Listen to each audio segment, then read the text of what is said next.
ஆத்ம நமஸ்தே to all. இந்த tarot ரீடிங்கில் நம்ம பார்க்க போகிறது உங்கள் பர்சனுடைய கரண்ட் சுச்சுவேஷன் என்ன, இப்போ அந்த நபர் உங்களை பற்றி என்ன நினைக்கிறாங்க. நீங்கள் இப்போ நோ கான்டாக்டில் இருக்கீங்க, அந்த நபரை பற்றி எதுவுமே தெரியாமல் இருக்கு. அந்த நபர் என்னை பற்றி இப்போ திங்க் பண்ணுறாங்களா இல்லையா, அந்த மாதிரி திங்க் பண்ணால் என்னை பற்றி எப்படி நினைக்கிறாங்க, அது பற்றின டீட்டெயில்டான ரீடிங் தான் இந்த வீடியோவில் நம்ம பார்க்க போகிறோம். உங்கள் பர்சனுடைய பேரை 3 வாட்டி சொல்லிவிட்டு உங்களுக்கு இப்போ ஸ்க்ரீனில் பைல் 1 பைல் 2ன்னு சொல்லிட்டு 2 பிக்சர்ஸ் இருக்குது. இதில் எந்த பிக்சர் உங்களை ரொம்ப அட்ராக்ட் பண்ணுதோ அந்த பிக்கை நீங்கள் சூஸ் பண்ணிக்கோங்க. உங்கள் மனசுலேருந்து நீங்கள் சூஸ் பண்ணிக்கோங்க. உங்களால் சூஸ் பண்ண முடியலன்னா கண்ணை மூடிட்டு ப்ரேயர் பண்ணிவிட்டு அதுக்கப்புறமா நீங்கள் சூஸ் பண்ணிக்கோங்க. இப்போ பைல் நம்பர் 1 சூஸ் பண்ண உங்களுடைய ரீடிங்கில் நம்ம போகலாம். உங்களுடைய பர்சனுடைய கரண்ட் சுச்சுவேஷன் எப்படி இருக்குது, உங்களை பற்றி என்ன நினைக்கிறாங்க, அதை பற்றின ரீடிங் தான் இது. உங்கள் பர்சன் பார்த்தீங்கன்னா உங்களை பற்றி நினைக்கிறாங்களா இல்லையான்னு கேட்டால் உங்களை பற்றி நினைக்கிறாங்க, சரியா. ஆனால் உங்கள் பர்சன் இப்போ இருக்கக்கூடிய இந்த மைண்ட் செட்டில் உங்களை பற்றின அந்த நெகட்டிவ் எண்ணங்கள், கோபம், அதுதான் அதிகமாக உங்கள் பர்சன்கிட்ட இருந்துக்கிட்டே இருக்குது. இப்போ நீங்கள் உங்கள் பர்சன்கிட்ட பேச போனாலும் உங்கள் பர்சன் உங்களுக்கு கொடுக்கக்கூடிய ரிப்ளை பார்த்தீங்கன்னா ரொம்ப கோவப்பட்டு இருப்பாங்க, வேணான்னு சொல்லுவாங்க, வெறுப்பாக பேசுவாங்க. இந்த மாதிரி உங்களை ரிஜெக்ட் பண்ணுற மாதிரி தான் பேசுவாங்க, இல்லை உங்களுக்கு ரெஸ்பான்ஸ் பண்ணாமல் இருப்பாங்க, உங்களை பிளாக் பண்ணி வச்சுருப்பாங்க. இந்த மாதிரி தான் உங்களுக்கு நடக்கும்.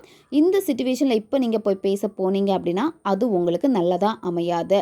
இந்த நெகட்டிவ் தாட் எல்லாமே விலகி உங்கள் பர்சன் இப்போ உங்களை பற்றி ஒரு தப்பான ஒரு விஷயத்த நினச்சிருக்காங்க, உங்கள் மேலே தப்பு இருக்குது அப்படின்னு சொல்லிட்டு உங்கள் மேலே ரொம்ப கோவமாக இருக்காங்க அப்படின்னா அவங்களே அதில் இருந்து வெளியே வரணும்.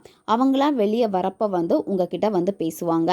இப்போ உங்கள் லவ் பார்த்தீங்கன்னா பிரேக்கப்பில் தான் இருக்குது. பிரேக்கப் பண்ணிவிட்டு 2 பேருமே பேசாமல் இருக்கீங்க. ஆனால் நீங்கள் பேச ட்ரை பண்ணுறீங்க, அந்த நபர் பேசுகிறதுக்கு ரெடியாகவே இல்லை. உங்களுடைய ரிலேஷன்ஷிப்பில் திரும்ப உங்களுக்கு ஒரு வாய்ப்பு கிடைக்குமா இல்லையான்னு கேட்டால் திரும்ப உங்களுக்கு ஒரு வாய்ப்பு கிடைக்கும். இப்போதைக்கு பார்த்தீங்கன்னா வாய்ப்பு தரவே மாட்டேன் அப்படின்னு தான் அந்த நபர் இருப்பாங்க. அதாவது திரும்ப உனக்கு என் லைஃப்பில் இடமே கிடையாது அப்படி சொன்னாலுமே எகெயின் திரும்ப நீங்கள் சேருவீங்க. ஆனால் இப்போ இருக்கக்கூடிய இந்த காலகட்டங்கள் பார்த்தீங்கன்னா உங்களுக்கு ஃபேவராக இல்லவே இல்லை. உங்கள் பர்சனுடைய லைஃப்பில் நீங்கள் இல்லை அப்படின்னு சொல்லிட்டு ஒரு எம்டியான ஒரு ஃபீல் அவங்களுக்கு இருக்குது. அவங்களுடைய வாழ்க்கையில் எதையோ நான் மிஸ் பண்ணுறேன், அந்த எண்ணம் அவங்களுக்குள்ளாடி இருந்துக்கிட்டே தான் இருக்குது. ஆனால் இப்போ இருக்கக்கூடிய அந்த சிச்சுவேஷனில் உங்ககிட்ட அவங்க பேசணும் அப்படிங்கிற ஒரு எண்ணம் கிடையாது. ஏன்னா உங்கள் மேலே அவங்க கோவமாக இருக்காங்க, ரொம்ப உங்களை வெறுப்பாக பார்க்குறாங்க, இந்த மாதிரி தான் பண்ணிக்கிட்டு இருக்காங்க. ஆனால் நீங்கள் இல்லாத ஒரு அந்த இடம் பார்த்தீங்க அப்படின்னா அவங்களுக்கு ரொம்ப கவலையாக தான் இருக்கு. நீங்கள் ஒரு சில நேரத்தில் நல்லா பேசணும்னு நினச்சிட்டு உங்கள் பர்சன்கிட்ட நல்ல ஒரு மைண்ட் செட்டில் பேச போனீங்க அப்படின்னா உங்கள் பர்சன் பார்த்தீங்கன்னா உங்ககிட்ட ரொம்ப சூடாயிட்டே இருப்பாங்க, அதாவது கோபப்பட்டுட்டே இருப்பாங்க. நீங்கள் சொல்கிறத அவங்க கேட்க மாட்டாங்க, கேட்கக்கூடிய நிலமையில இருக்க மாட்டாங்க, உங்களை ஹர்ட் பண்ணுவாங்க. அதாவது நீங்கள் சமாதானம் ஆகி நம்ம சமாதானமாக பேசலாம், நல்லபடியாக இதை கொண்டு போகணுன்னு நினச்சி ஒரு மைண்ட் செட்டில் பேச போனீங்க அப்படின்னா அவங்களுடைய ரியாக்ஷன் எல்லாமே பார்த்தீங்கன்னா ஆப்போசிட்டாக இருக்கும். நெகட்டிவாக தான் உங்ககிட்ட பிஹேவ் பண்ணுவாங்க, வேணாம் அப்படிங்கிற ஒரு கோவத்தோடு தான் பேசுவாங்க. உங்கள் நபர் என்னத்தான் உங்களை கஷ்டப்படுத்தினாலும் காயப்படுத்தினாலும் ரொம்ப வார்த்தைகளை விட்டாலுமே உங்களுக்கு எப்படி தோணும் அப்படின்னா அந்த நபர் தான் வேணும், அந்த ஒரு மைண்ட் செட் தான் உங்களுக்கு இருந்துக்கிட்டே இருக்குது. ஆனால் உங்கள் நபர் பேசுகிறது எல்லாமே பார்த்தீங்க அப்படின்னா ஒரு கோபத்தில் வெளிப்படுத்தக்கூடிய வார்த்தைகளாக தான் இருக்குது. நீங்கள் தான் இப்போ ரொம்ப உங்களை கன்ஃபியூஷன் பண்ணிக்கிட்டே இருக்கீங்க. அதாவது இந்த ரிலேஷன்ஷிப் நமக்கு செட் ஆகுமா செட் ஆகாதா, நம்ம பிரேக்கப் பண்ணலாமா இல்லை வேணாமா, விட்டுட்டு போயிடலாமா. ஸோ இந்த மாதிரி குழப்பங்களும் உங்களுக்குள்ளாடி இருந்துக்கிட்டே தான் இருக்கும்.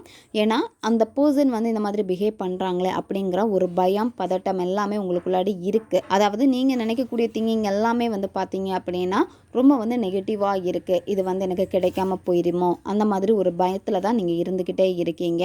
நீங்கள் எப்படியாவது உங்கள் பர்சனை நெருங்கிடணும், எப்படியாவது நான் சமாதானப்படுத்திடணும் அப்படின்னு சொல்லிட்டு நீங்கள் ரொம்ப எஃபர்ட் போட்டுக்கிட்டே இருக்கீங்க. ஆனால் உங்கள் பர்சன் பார்த்தீங்க அப்படின்னா அதிலிருந்து சமாதானம் ஆகிற மாதிரி இல்லை, சரியா.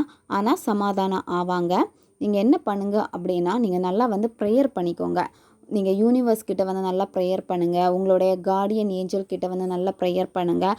இந்த மாதிரி எல்லாம் நீங்கள் செஞ்சுக்கிட்டு வரப்போ என்ன ஆகும் அப்படின்னா உங்கள் பர்சனுக்கு இருக்கக்கூடிய அந்த கோபம், வெறுப்பு எல்லாமே விலகி போகும். அவங்க உங்களை தேடுவாங்க கண்டிப்பாக. ஏன்னா உங்களுக்கு திரும்ப ஒரு வாய்ப்பு கண்டிப்பாக இந்த பிரபஞ்சம் உங்களுக்கு கொடுப்பாங்க.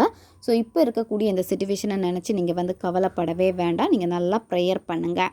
இதுதான் பைல் நம்பர் 1 சூஸ் பண்ணவங்களுடைய ரீடிங் இது ஒரு ஜென்ரல் ரீடிங் மட்டும்தான். உங்களுக்கு இதில் எது ரெசனேட் ஆகுதோ அதை மட்டும் நீங்கள் எடுத்துக்கோங்க, மற்றதை விட்டுருங்க. இப்போ பைல் நம்பர் 2 சூஸ் பண்ணவங்களுடைய ரீடிங்கில் நம்ம போகலாம். உங்கள் பர்சனுடைய கரண்ட் சிச்சுவேஷன், உங்களை பற்றி என்ன இப்போ கரண்டாக நினச்சிக்கிட்டு இருக்காங்க, உங்கள் தாட் இருக்கா இல்லையா, அதை பற்றி தான் நம்ம பார்க்க போகிறோம். உங்கள் பர்சன் வந்து பார்த்தீங்க அப்படின்னா இப்போ ஃபினான்ஷியலில் வந்து ரொம்ப பிரச்சனைகளில் இருந்துக்கிட்டே இருக்காங்க. கடன் இருக்குது, அவங்களுக்கு பண தேவை இருக்குது. ஸோ இந்த மாதிரி அவங்களுடைய குடும்ப பிரச்சனைகள் இது மட்டும்தான் அவங்க மைண்டில் ஓடிக்கிட்டே இருக்குது. ஏன்னா இப்போ வந்து அவங்களுக்கு இமீடியட்டாக பணம் தேவைப்படுது. அவங்க பார்க்கக்கூடிய வேலை வந்து சரியாக இல்லாமல் இருக்குது. அவங்க வந்து கொடுத்த பணம் வந்து திரும்ப வராமல் இருக்குது. எங்கேயோ ஒரு இடத்துல ஏமாந்து போயிருக்காங்க. இந்த மாதிரி பணம் ரிலேட்டடாக வந்து பார்த்திங்கன்னா இப்போ ரொம்ப கஷ்டத்தில் இருக்காங்க. அதை நம்ம எப்படி சரி பண்ணலாம் அப்படின்னு சொல்லிட்டு அதுக்காகவே ஓடிக்கிட்டே இருக்காங்க. இப்போ அவங்க இருக்கக்கூடிய சிச்சுவேஷனில் எல்லாமே அவங்க அதிகமாக யோசிக்கிறது அவங்களுடைய அந்த சிச்சுவேஷனில் இருந்து எப்படியாவது நம்ம தப்பிச்சிடணும், அந்த பண பிரச்சனையை நம்ம தீர்த்துறணும், அந்த ஒரு மைண்ட் செட்டு இருக்குது. இன்னொரு சைடில் வந்து உங்களை பற்றி நினைக்கிறாங்களான்னு கேட்டால் உங்களை பற்றி நினைக்கிறாங்க. ஆனால் என்ன அப்படின்னா நீங்கள் அந்த பர்சனை வந்து ரொம்ப இரிட்டேட் பண்ணுற மாதிரி தான் நீங்கள் பிஹேவ் பண்ணிக்கிட்டே இருக்கீங்க. உங்கள் பர்சன் இருக்கக்கூடிய சிச்சுவேஷனையும் நீங்கள் புரிஞ்சுக்காமல் உங்களுடைய லவ்வை கொண்டு போய் திணிச்சிக்கிட்டே இருக்கீங்க. ஏன் என்கிட்ட பேச மாட்டேங்கிற, உனக்கு டைம் இல்லையா அப்படின்னு சொல்லிட்டு நீங்கள் உங்கள் சைடில் இருந்து நீங்கள் அதை திணிச்சிக்கிட்டே இருக்கீங்க. எனக்கு ஏன் டைம் கொடுக்க மாட்டேங்கிற அப்படின்னு. இது எல்லாமே என்ன பண்ணுது அப்படின்னா உங்கள் பர்சனை வந்து ரொம்ப இரிட்டேட் பண்ணுது. ஸோ இரிட்டேட் பண்ணுறப்ப கண்டிப்பாக அந்த பர்சன் வந்து திரும்ப உங்களை வந்து பார்த்திங்கன்னா ரொம்ப கோவப்பட்டு தான் திட்டுவாங்க. அன்பாக பேசவே மாட்டாங்க.